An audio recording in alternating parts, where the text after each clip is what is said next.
What's up, YouTubers? Tonight I want to make a video on why it's getting more and more difficult to start a residency and get citizenship in another country. Now tonight I'm going to look at what has happened in Chile many months ago. This is actually a pretty old article from October 25th, 2020. And if you're in the libertarian community, you might remember this gentleman. And I'm going to start off with the headline: former U.S. citizen says sentenced in Chile for shooting at protesters. Here we go. A Chilean court convicted and sentenced a former U.S. citizen on Sunday to 11 years in prison for firing a gun last year into a protest in a coastal city in the South American country. The court found, again, this is John Coleman. I don't know if you remember him. I do. John Coleman had fired shots at a group of protesters along the Renaca waterfront near the port city of Barrio. I'm not sure how you pronounce that. Barrio. It's on the coast, I know. The demonstration was one of many that raged across Chile in late 2019 when unrest overtook the country, prompting widespread riots and looting. Anyway, here's the important stuff. Coleman was convicted on 3 counts, including attempted murder and unjustified shooting in a public way, the Chilean judicial authorities said in a statement. Coleman could not be immediately reached for comment. After the shooting last year, a man who identified himself as Coleman said in a video posted on YouTube that he fired several shots from his handgun after his vehicle was surrounded by protesters. I was in fear for my life being attacked by a violent mob, he said in the video, which has since been removed from YouTube. I did not do anything wrong. Coleman is originally from the U.S., from South Carolina, and he once ran for a congressional seat as a libertarian. I remember that. He renounced U.S. citizenship in December of 2015 and is no longer an American citizen. He's SOL, basically, according to the U.S. State Department. Anyhow, what I want to point out about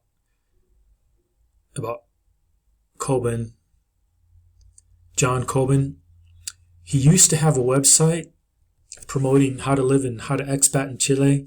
He's also a pretty famous libertarian, and he's also, according to him, a famous theologian in religion. Now, I actually know a person who knew him. I have to be careful how I say this.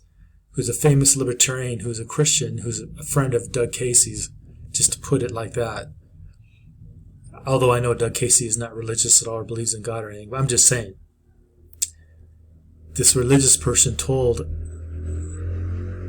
Mr. Coleman, or John Coleman, he was foolish on how he interpreted Scripture. Now, why am I saying all that? Because he really walked down a bad path.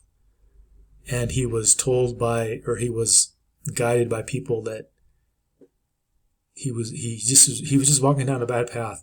I'm not going to edit this out, but I'm not sure why I brought that up, but I just want to bring that up. Anyhow, we can see what happened ultimately. He actually went to jail for shooting into a crowd. Well, why do I bring it up? He used to be one of the more famous expats on how to expat to Chile. He had a run-in with, I want to be careful, that Canadian guy in Acapulco who does Acapulco Fest. Actually, it's not called that. It's an Acapulco.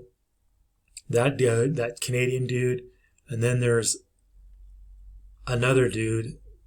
I can't remember his outfit. It's not Nomad Capital. It's just that other guy. I can't remember his name. Anyways, they all had a beef in actually Argentina. Believe it or not, John Coleman was involved in all that. Now, personally, I don't know what the big beef was, but there's a lot of nonsense going on. And this is where libertarians get in trouble, because it seems like when libertarians get together and try to do stuff, it always breaks down.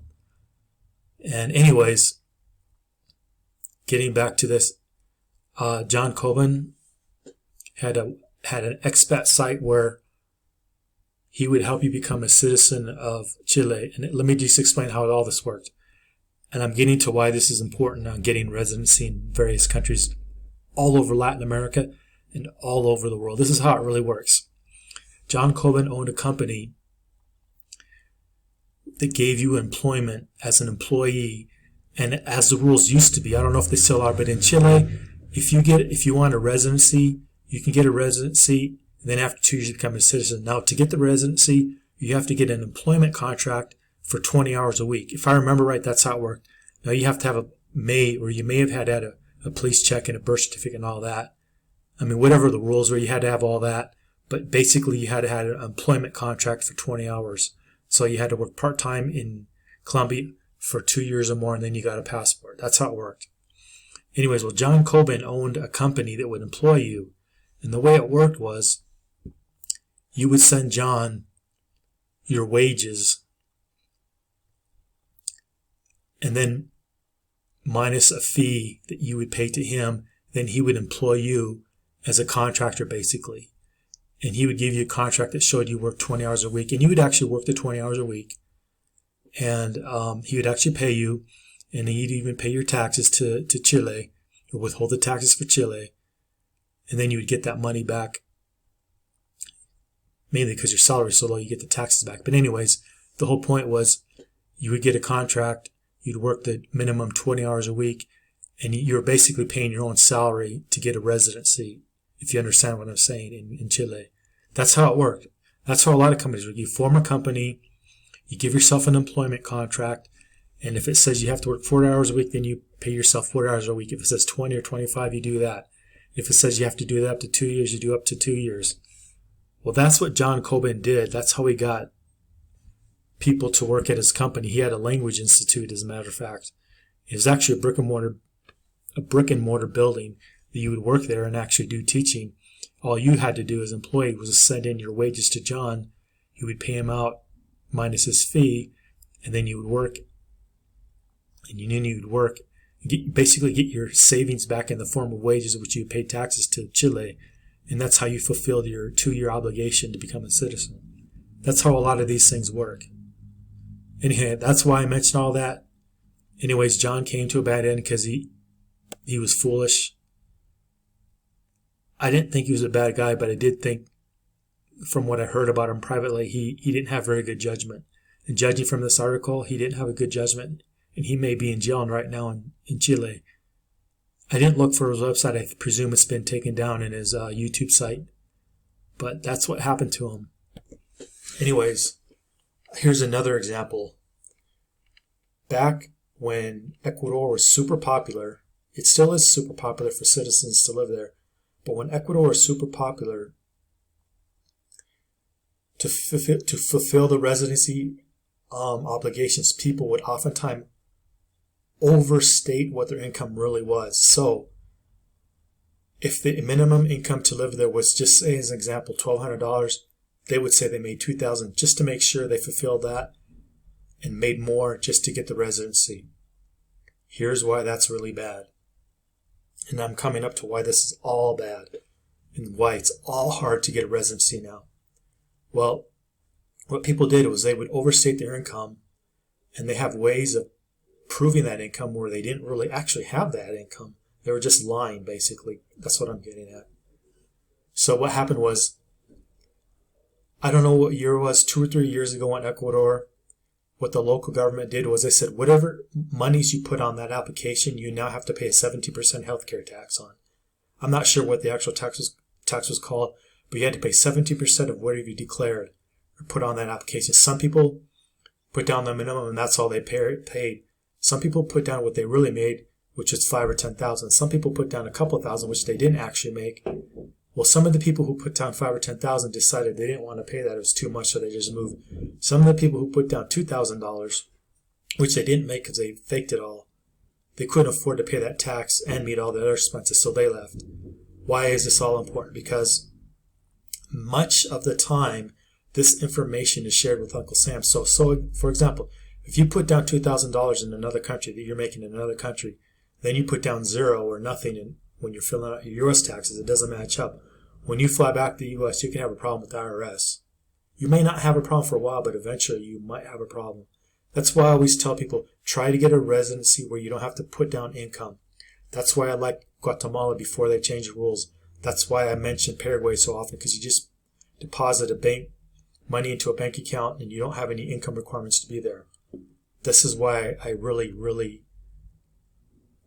talk about that. Here's another problem I'll mention. Some people point out, well, it's easier to get residency in Mexico and XYZ other country. I agree, it's true. Here's the thing. Much of these applications, you put down your income, you put down your assets, and all that's shared with Uncle Sam. And if you're from the U.S. and you don't care, that's fine. Everyone says, well, I don't care. I always put everything down. Okay, cool, that's good. But I say, in my opinion, you should really care because you never know when that's going to come to bite you in the ass. Another thing, this is going to be a controversial statement. A lot of what you share that is shared with Uncle Sam shares that with whoever. By whoever, I just mean local bad people. You don't believe me? I can understand that, but you should assume whatever you put on an application, cartel-like people are going to figure out what you make from putting that application. And some of the U.S. government employees can behave in a really bad manner, as can these cartel-type people. That is why you don't want to put down a huge amount of income on these applications. So when people say, oh, it's okay, I make $2,000, I'll just put it on, yeah, that's fine. And probably nothing bad will happen, but you never know. Because this information is shared with Uncle Sam, and it's shared with a lot of people you don't think. You think when you deposit $10,000, $20,000, $30,000 in the bank in Mexico, you think that information is not shared with other. It is. You need to be really careful how you handle these things, because if people see you own a lot of land on a computer entry that you filled out, or you own a big bank account, eventually people will come after you. Whether it's U.S. government people or other people, you really need to understand that. Another thing, I get a lot of pushback, well, nothing bad is going to happen, I don't care because Uncle Sam can't figure it out. And I said, yeah, in the past that's true. Here, let me give another example. Here's what happened in Costa Rica, and it's happening all over the world, including Latin America. Lots of Americans and Europeans and other people own property in their own name in Costa Rica. By that I mean they don't own it through an entity, they don't own it through a nominee, they own it in their Christian name. In general, that's not bad. There's nothing wrong with that. Except for some Europeans maybe and some Americans maybe don't report income, or they don't report that they own the house. Why? In some countries you have wealth taxes, in some countries you have income taxes, where you're supposed to be reporting that. Why is that a big deal? Because now everything is getting computerized. I'm not saying it's perfect. I'm not saying it's easy for Uncle Sam to figure this out, but it's getting to the point where Uncle Sam can go online. He doesn't even need to call his colleague in Costa Rica. By colleague, I mean IRS type people. See that you own property in the U.S. See you haven't been reporting income in the U.S. And then the next time you fly in, they nab you for that. That is why I mention all that. Your privacy is really going away if you own your assets in your own name and you're not reporting the income off it. Or if there's a wealth tax in your country and you're not reporting, that's part of your wealth. And if you don't report that, you could get in trouble. Now, maybe it's true your home country can't get your house in Costa Rica, but they know about it and they can make your life miserable by not renewing your passport or making your life unpleasant when you return to your home country to either renew your passport or work or whatever it is you're going to do there. Now, those are just a few examples of what I mean by be careful where you get a residency. Try to get a residency where you don't have to legally report all your assets or income. There are more and more countries that not only do you have to prove income, you also have to list all your assets. If you do not list bank accounts and other assets, you are technically breaking the law, and there's no more privacy laws much anymore for most Americans and Europeans. Maybe for other countries' citizens that's not true, but if you have assets and things you're not reporting, and you fill out these papers, you're technically breaking the law by not reporting it. And in the past, even without privacy laws, just the way the computers worked and they didn't talk to each other, it didn't matter. But now stuff like that is starting to matter. It's starting to matter. That's why I tell people try to get a residency, even if it doesn't lead to passport, in places where you don't have to give out your personal information. I mean, they don't make you list your assets. They don't make you list your income. This is why I say all that. And this is why it's becoming so difficult. Let me just talk about one more thing to pull this all together. Recently in Thailand, but in other countries too, but basically in Thailand found out, their government found out that Americans were going to the embassy and saying they made $2,000 a month and then having that certified by the embassy. Now, what people don't know is when you go into the embassy and say, this is now the past, not true anymore, but when you went to the embassy and said you made 2,000, you just raised your hand and said you made it, and they take your word for it. You don't have to prove it. That was good enough for Thailand and many countries. Well, now many countries know Americans do that, so you can't do that anymore. That's why proving your income is becoming so difficult, because you could go in the embassy and say you're not married, they don't check. As an example, my friend recently pointed out, you just go in the embassy because you have to get a piece of paper in the Philippines and in Thailand proving that you're not married so you can marry a local citizen there. Well, when you go in and do that, which I actually did once in the Philippines, you just raise your hand to the guy. I know that because I was there. And you just say, I'm not married. And they say, okay, you're not married. And you certify you're not married. The U.S. Embassy employee doesn't not go online and prove you're married or not. They just take your word for it. And it used to be the same thing for getting proof of income in all these countries. This is one reason why countries are making it so difficult for Americans to get residency, because they realized we were doing that. There was a lot of YouTube influencers bragging about it and talking about it, and kind of ruined it for everyone.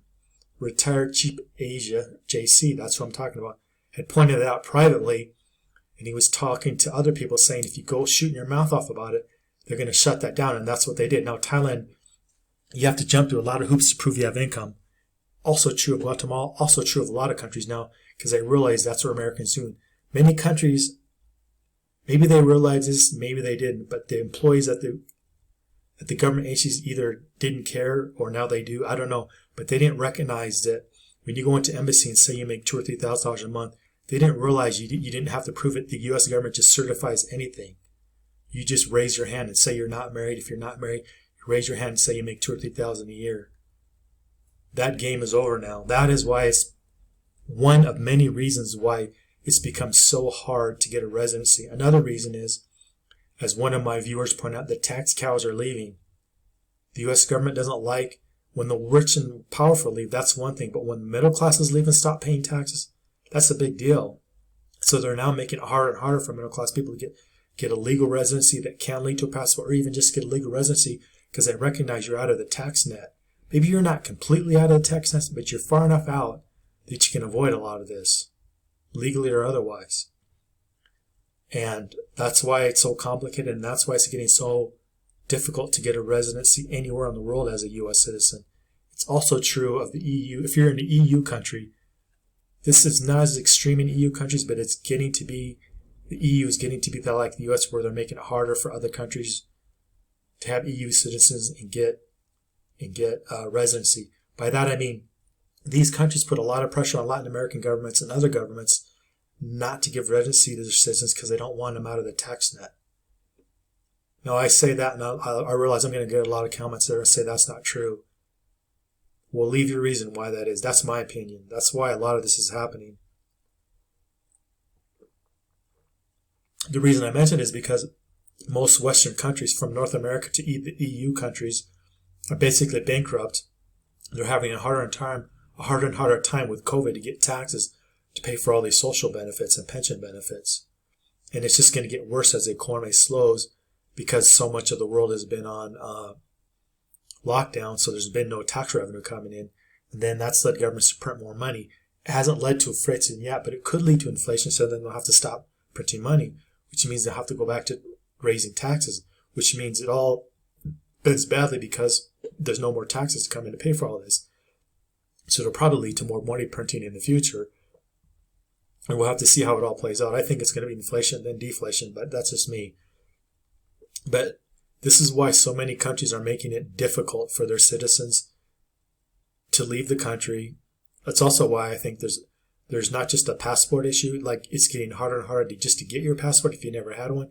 And then on top of that, you're going to have to get a so-called COVID passport or a vaccine passport. I think what governments are doing, they're going to make it almost impossible for poor middle-class people to travel so they can keep them in the tax net. And upper-class wealthy people are going to be outside of the net, so they'll be allowed to travel because they're already tax-free more or less. So I think they're just tightening the net on middle-class people. I can't speak to the EU, but in the United States, poor people don't really pay much tax. So I don't think the U.S. cares about them, but they're just keeping them in the U.S. jurisdiction just to keep an eye on them and keep them as tax slaves or whatever.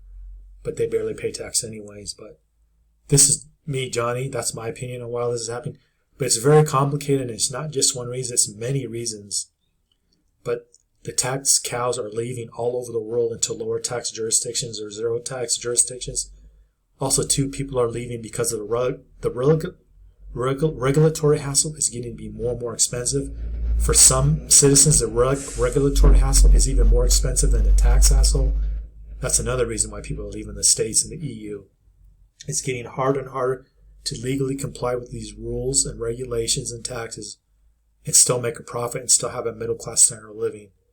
And so these governments are tightening the noose to make it harder and harder for these other countries to let their citizens leave because they don't want competition. They don't want their citizens to leave because they realize once the tax cows are out, they can't tax them as easily. In other words, these first world countries don't want competition. They want to get rid of their competition. And to that end, they use the threat of the money they send to these countries. They say, well, if you let these citizens come in or let these people become citizens and residents, we're going to cut off your foreign subsidies that we give you. That's going to be the carrot and stick how they're handling it right now. But I think that won't be really effective because these Western countries go into bankruptcy. They can't bribe these countries anymore, so there's not going to be much that they can do. That's why I'm more positive on the future, because they can't. I mean, what are they going to do? As I say many times in my videos, in parts of Latin America, parts of Africa, parts of Asia, you can get into these countries without even having a passport anymore. And as that becomes more known, because with social media, you can figure these things out. People are just talking. Like, if you think I'm nuts, you can just get on Facebook and see, like, people are posting more frequently than I would have thought. How, well, I didn't need a COVID test to get into Guatemala. Yep. That's what I keep saying. Like, it's hard to enforce these things. And my other point is, if COVID is really, if you really do need to stop it and you can't even stop people from coming in without a COVID test, like, what are you going to do? Like, you can't enforce these things. Anyways, this video isn't really about COVID. My point is, thousands of people cross the border every day, going from west to east, north to south. I'll just put it that way. And, no one's flashing their passport. So then the other choke point will be the banking system, how you get your money. I can see that where they're going to, maybe you get a residency, but then they're going to cut you off from banking some way, somehow. I don't know. That's why when people ask me for an easy solution, there's no more easy solutions because governments are getting desperate. So you're going to be doing desperate things to keep you from accessing the banking system. So I personally think it's why you're going to have more, or it's going to be hard to get rid of cash, and it's going to incentivize people to come up with an alternative form of payment, whether that's crypto, whether that's gold or silver. I don't know. I'm just looking at it because it seems like if you can't do cash, you're going to have to do something that's anonymous because people are getting tired of not getting their money through the regulatory banking system where they're making it harder and harder to get your money. They're making it more and more expensive with fees, things like that. And if the government shuts all this down, then they basically shut down the economy. So they're screwed if they even do that. That's why governments are going to be willing to shut down the economy and put the screws to the citizens. But they can't do it long term because even then they lose tax revenue. Then they can't pay their employees, and then they have to print money, which just leads to a bad situation like we have in Argentina, or like what we really have in Venezuela. That's even worse. But I don't think things will get that bad in Europe and the U.S., but I do think they're going towards the Argentine solution. I just don't think they'll go that far, but we'll have to wait and see. Anyways, I'm rambling. This is all I got for this video. But people sometimes send me private emails on why I push back on trying to find residency in countries where you don't have to list your net worth or your assets all over the world, including real estate, and why I don't like income requirements. I'm not against them. I'm just saying that you better make sure all your income that you're listing on these other countries live in matches up with what you're reporting in the U.S. or the EU, because if it doesn't, it's going to come back to bite you in the butt and not in a fun way. The other thing is, if you think, well, I have nothing to fear because I'm just doing everything by the book, well, you do, because you just give all your information to the government. If you don't think you as a government employee sell that information to bad people, then you're sadly mistaken. And if you want to have it, that's cool with me. But like from what I've understood, because like I've said this in many views. My mom used to work for the State Department. Like I know how the game's played, and you're way too trusting if you think those government employees have your best interests at heart. Anyhow, this is me, Johnny, signing out. Like, share, subscribe, leave a comment. And whatever your view is, leave your view in the comments. I'm curious to see what other people think. Thank you. Have a good evening.